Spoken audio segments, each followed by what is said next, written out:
A very good afternoon to everyone, and I'm Dr. Poonam, professor at Tata Memorial Center, ACTREC, Navi Mumbai. And I thank the organizers for giving this opportunity to be here. First of all, now this is post-lunch, and I think most of these topics which I will be including, we have been actually discussed in detail, so I will try to keep it simple and crisp and short as well. So coming to the essence of anatomy for a salivary gland surgeon, so we all know salivary gland tumors, salivary glands, they are exocrine glands and they secrete saliva. And they are majorly divided into major and minor salivary glands. Major salivary glands are paired, and there are multiple of minor salivary glands. So salivary glands have important roles, produce up to 1.5 liter of saliva. This saliva assists in different functions like mastication, swallowing, speech, and in fact the perceiving the taste sensation. And it produces several enzymes and which helps in digestion of food, as well as it has protective role against several infections. So coming to the histology of parotid of the salivary glands, if you see the parotid gland is rich in serous secretory unit, that is the acini, and thus the secretions are mainly serous or watery, whereas the submandibular gland, even though it has more of serous acini, the mucous cells are more active or more functional, and hence the secretions from them are usually thicker, the mucoid secretions. The secretions from submandibular gland are basically, they are rich in again mucinous acinar cells similar to the minor salivary glands. So the two parotid glands, actually they account for around 25% of the salivary secretions, submandibular gland around 70% and sublingual gland around 5%. The secretion from parotid glands is usually the stimulated saliva, that is after eating or due to some stimulation there will be production of saliva from the parotid glands. However, that from the submandibular gland and the sublingual glands is usually unstimulated or the resting saliva. So we know that many benign and malignant lesions, they arise from the background of salivary glands, and one of the reasons we all are here today to discuss them. Then stones are also, I thought I need to include this because we do see stones in the submandibular ducts usually. And then we know that the preservation of structures can help in the preservation of function. So all this discussion about the salivary gland, it is usually around the preservation of the facial nerve, and then the marginal mandibular nerve, important branch of the facial nerve, is important when we are doing a submandibular gland resection. So what are the primary aims? Primary aims in the salivary gland surgeries, mainly we all understand, is the excision of tumor with adequate margins. Then there is preservation of nerve function, obviously, and then the preservation, if possible, of the salivary functions. So excision of tumor can, with adequate margin, depend upon so many things. Naturally, like we discussed in the morning also, Kaustuphs are described, smaller incision, the more knowledgeable you are.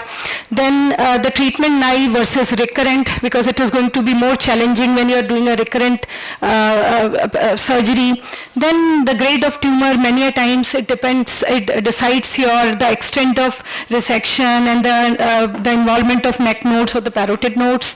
Then histology of the tumor, like we saw in morning's lecture also with adenoid cystic, many a times the nerve involvement is more common and you have to sacrifice and you have to plan the proper rehabilitation. Then preservation of facial nerve naturally is the must or is the most sought after thing. And now role of intraoperative nerve monitoring does make a difference when you are removing your tumor. That has been the experience. So surgical anatomy, parotid gland, I know all of us are aware, superiorly the zygomatic arch, inferiorly the inferior border of the mandible, and anteriorly masseter muscle lies, posteriorly mainly the sternocleidomastoid and the external ear. Accessory parotid gland is another entity which is usually present in 1/5 of these patients, and usually it lies close to the parotid duct.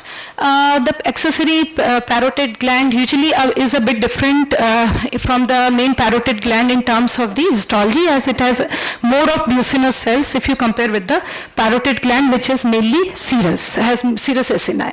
So coming to the parotid capsule, the capsule which covers the parotid gland is basically derived from the investing layer of deep cervical fascia. It splits and it encloses the parotid gland, and it basically has this superficial lamina. This superficial lamina merges with the mesenteric the fascia, and we together call it the parotidomesenteric fascia. So here it is important to understand that it is quite dense and inelastic. So if there is any abscess in this area, most likely it is not going to be a fluctuant abscess, which we always see, and usually the patient can present with a swelling which may not show you as like an abscess, but the patient can present with other symptoms. Then the deep lamina usually the other part of the deep cervical fascia, it attaches up to the tympanic plate and the styloid process, thickens down to form the stylomandibular ligament, and we all are aware how what is the significance of stylomandibular ligament, mainly for the mandibulectomies of various kinds, as well as when we are accessing the deep lobe of the parotid gland, or many a times for the parapharyngeal tumors. So I think we have been discussing this SMASH layer. SMASH layer has been always a very interesting point to discuss. In fact, when I was making the PPT, I was just trying to find out what exactly should we call SMASH. So SMASH, I could find out, is the fibromuscular layer, and it is quite a dynamic layer. It is not this fixed layer. It is in the neck. Lower down is the platysma. Upper we are coming, there is some fibrous tissue just beneath the subcutaneous tissue, which is merging with the cervical fascia, and then higher it is merging with the muscles of the face. So basically, like in the previous presentation also, we are seeing keeping the fat up and keeping the fat down to when we raise the parotid flaps for the parotid surgeries. It is basically the fibromuscular layer, which is very thin but is usually a tough layer, and usually helps to prevent the Fraze syndrome. I think we have already discussed that in detail. And I think we... So regarding the autonomic innervation, the sympathetic and parasympathetic fibers, they innervate. Sympathetic innervation naturally causes the constriction of the vessels, whereas parasympathetic is through the glossopharyngeal nerve, and it produces the saliva. So Fraze syndrome, I think we have already discussed it in detail, and usually it is the aberrant re-innervation, or this first photo shows us that the parotid gland is intact. When it is removed, the post-ganglionic parasympathetic neuron, they are in direct continuity with the sweat glands, and when so because of this communication, so when the patient is eating something, the patient, there will be sweating as well. So I think we already had basic and lot of discussions about it, how to treat it, interposition of tissue, saving the SMASH, using Botox, and so many other things. Something for me? So then regarding the embryology of the salivary glands, so regarding all the salivary glands, they develop from the growth of oral epithelium into the underlying mesenchyme. So here it is interesting to note that even though the parotid glands develop first in the embryology, but they get encapsulated after the submandibular and the sublingual glands. So what is the clinical implication of this? So we see that the first structure which gets encapsulated is the submandibular and sublingual glands. Second are the lymph nodes which develop in the neck, and then third is the encapsulation of the parotid. So what happens here is, because of this delayed encapsulation, the parotid gland entraps the lymphatic tissue, and because of that we get the intraparotid lymph nodes in the superficial and the deep lobe, unlike the submandibular and the sublingual glands, which don't harbor usually any lymph nodes. So if you see sublingual glands, these sublingual glands usually they drain into the submandibular gland of lymph nodes. We know submandibular gland itself has nodes in its almost all the aspects. The superior aspect, which is the perifacial lymph nodes, In fact, we have done a small study at Tata, and where we tried to look into the various group of lymph nodes, and we saw their nodes are in the superficial aspect, even few nodes you get in the deep aspect of submandibular gland as well. So then the sublingual gland, it drains into the submandibular group of lymph nodes. These submandibular finally drain into the upper deep cervical group of lymph nodes. So these lymph nodes are important, we know, because they have to be removed in the surgery, and they are associated with higher chances of local and in fact even the regional recurrences. For high-grade tumors, like the discussion in the morning also, or those who harbor the intraparotid lymph nodes, usually total conservative parotidectomy means the complete resection of all the parotid tissue is indicated, because the deep lobe of parotid does harbor lymph nodes. And but the role of prophylactic neck dissection is not very clearly defined if there are nodes in the parotid gland. So coming to the lobes of parotid gland, we know this division into superficial lobe and the deep lobe is not an anatomical division. It is just a surgical division based on the location of the facial nerve. And this facial nerve, if you see the first picture, we can see a superior lobe and the inferior and the deep lobe. In fact, on radiology, you can see with the help of retromandibular vein and with the mandible ramus, you can in fact see where is the deep lobe and where is the superficial lobe. This does help us in understanding the anatomy well. So I think this Patty's facial-venous plane in parotid, we all are aware that it is found with the retromandibular vein lying more superficially, followed by the nerve, which is the facial nerve, and superior lobe mainly contributes to the majority part of the parenchyma of the gland, and deep lobe usually is the smaller part, up to 20%. So parotid duct again is formed from the ductules. The superficial lobe naturally is larger, contributes more than inferior lobe.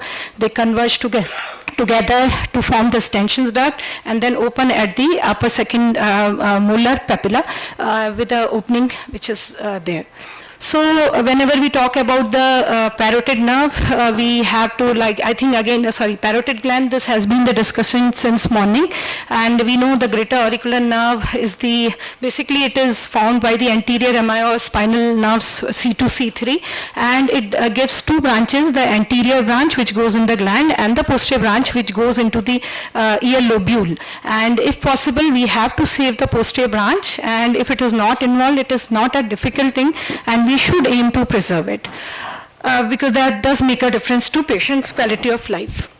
So now the most important topic, I think the most discussed topic also, I will try to keep it brief. I think we had a great discussion on facial reanimation by two esteemed speakers also. So we know the various branches, and this again the similar slide. This is a very old paper, 1987, a seminal paper, where they looked into the facial nerve, this various communicating branches, and they looked into what is the pattern that long time back, and they did see that there is these intercommunicating branches which makes a difference to the patient outcomes. So again, reiterating the same fact like the previous discussions which have been in very detail already, that the preservation of the communicating branches of the facial nerve, we have to preserve them whenever possible oncologically, and they do have a motor function, they help in the motor recovery as well. So identification of facial nerve, I think there is enough discussion in the surgical discussion. Now again the posterior belly or the insertion into the mastoid, it's a consistent landmark, and then the tragal pointer, we know it's a bit mobile landmark, but in my clinical practice I usually use these two landmarks to delineate the nerve. Then tympanomastoid suture line, like I think again discussion in the morning that though we say it is the most consistent landmark, it is not often used by many people, but then it depends upon individual practice. Styloid process is deep to the nerve, not a great way to locate the nerve, and then we all know retrograde identification of facial nerve is important, especially in cases where there has been a recurrent surgery or there has been the lesions which arise close to the retrograde. So then we have the retromandibular vein.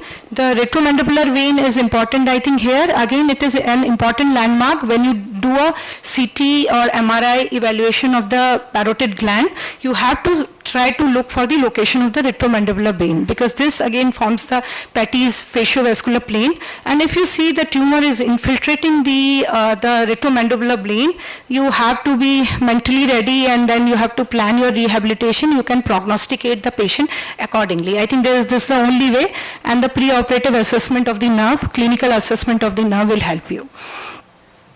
Then arterial branches, we know the external carotid artery gives the terminal branch into maxillary and the superficial temporal, and those are the branches which supply that. I think regarding the ligation of the vein early, we should not be ligating it early, because it causes some congestion, but if it gets ligated, still you can be meticulous and you can remove the parotid gland.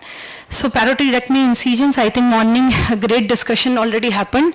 Conventional, modified players, lazy S, U-shaped, retroauricular, various ways, various types. And like I said, I try to take it a lazy S, not go to mastoid. And I try to usually do it at from the level of the tragus, but it depends upon as per the requirement. So again, then coming to the submandibular gland, naturally I tried to find the relevant anatomy for the other glands, but there was not much I could think of, but I have put forth whatever I thought was useful.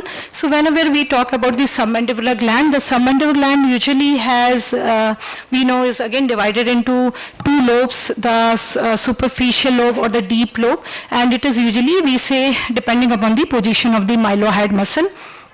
This is the second largest gland, and usually I think we already spoke about it. So the nerve supply to the submandibular gland again is the parasympathetic innervation, and it is through the branch of the facial nerve, while the increased parasympathetic activity naturally gives thing. So what in respect of submandibular gland is important is going to be two nerves. One is going to be the lingual nerve, and the other is going to be the marginal mandibular nerve. So we know that the marginal mandibular nerve, there are various ways to preserve the marginal mandibular nerve when we are doing neck dissections. For oncological cases, we do regularly for oral cavity or head and neck cases, submandibular excision is a part of neck dissection, and the maneuvers we use, I think we all are aware how to do it, how to preserve the recurrent laryngeal nerve, the position we say around the angle of the mandible, go deep to the deep cervical fascia, and then the other way is to preserve it through the Hayes-Martin maneuver, which has been the old procedure of ligating the vein and pulling the nerve up. The other is the lingual nerve. So whenever you are doing a submandibular gland, I think this understanding of the anatomy well of the lingual nerve, where it lies exactly, pulling the mylohyoid muscle up, pulling your gland in the opposite direction, and delineating initially when you are in your learning phase with mosquito, and using understanding it properly will help you in saving the lingual nerve. So regarding the salivary stones, I think the submandibular gland, the submandibular duct harbors most of the stones, and parotid duct usually doesn't have because it is anti-gravity. Sublingual also has, but its ducts are usually very small, so it's not very relevant. Many a times these patients can present with some swelling in the neck or pain, and there can be some gritty sensation. I think we all, whoever has done ENT, they have come across the submandibular duct stones, and so naturally again one has to be careful when we are resecting them intraorally, and many a times you have to remove the whole gland, so if it blocks the junction where it is arising from the gland. So we know, like I said, but we really need to, I think there are a lot of papers on this also, that can we save the submandibular gland, which usually doesn't harbor any lymph nodes for our routine head and neck surgeries, but that goes a bit beyond our scope of this lecture. So coming to the sublingual gland, the sublingual glands, they are the smallest of these major salivary glands, and they usually are not covered by a proper capsule, and they are more dispersed throughout the tissue. They usually lie below the mucosa of the floor of mouth, and they lie above the mylohyoid muscle, and they usually have small ducts, and they together we call them as duct or ravenous, and many a times the largest of all, the duct of Bartholin, joins the submandibular duct and then drains into the sublingual caruncle. The sublingual and minor salivary glands, I think we have already discussed, they are mucoid in nature, more mucoid secretions. They're supplied by sublingual submental arteries and the veins, and they again drain into the submandibular. So usually the sublingual gland tumors are rare, and most likely they are malignant tumors. So if you see a tumor in the sublingual gland, you have to be naturally more, take it as more seriously. Naturally we take all the tumors seriously, but here we have to be more active, because most of them are going to be malignant, and we have to image them and plan accordingly. So coming to the myelosalivary glands, these myelosalivary glands, they are dispersed throughout the oral cavity, the upper aerodigestive tracts. The number can vary to a very high number, up to 1,000 also, and they usually are submucosal in nature. Usually the most common pathologies we see is some kind of inflammatory lesions we see. The ducts are very small, and usually for them, again, it is almost, I think I have said the same thing, repetition. So I think again these, the minor salivary gland tumors, they again tend to be, have a lot of malignant lesions. Most common is, one of the most common benign is pleomorphic, and mucoepidermoid is one of the most common malignant lesions. So with this I sum up the presentation. I'm open to any questions if there are.